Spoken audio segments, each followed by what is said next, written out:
আমরা বলবো আম্মাজান হাসিনা আপনার পায়ে পড়ে জীবন দিতে হবে না, আপনার জীবন আমরা রক্ষা করব, আপনাই দেশের গণতন্ত্র দেন।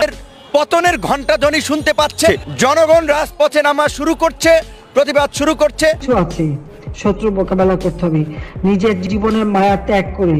আমি নিজে এই অন্তর্বর্তীকালীন সরকারের পার্ট হব না। একটা সময় ছিল প্রধানমন্ত্রী শেখ হাসিনার খুব আপনজন ছিল ভিপি নূর। বাংলাদেশের গোয়েন্দা বিভাগের মত অনুসারে গোপনে শেখ হাসিনাকে দেশে ফেরানোর প্রচেষ্টা চালাচ্ছেন ভিপি নূর। বিস্তারিত জানতে সাথেই থাকুন। এক সময় ভিপি নূর তার মায়ের চেহারা শেখ হাসিনার চেহারার মাঝে দেখতে পেয়েছিলেন।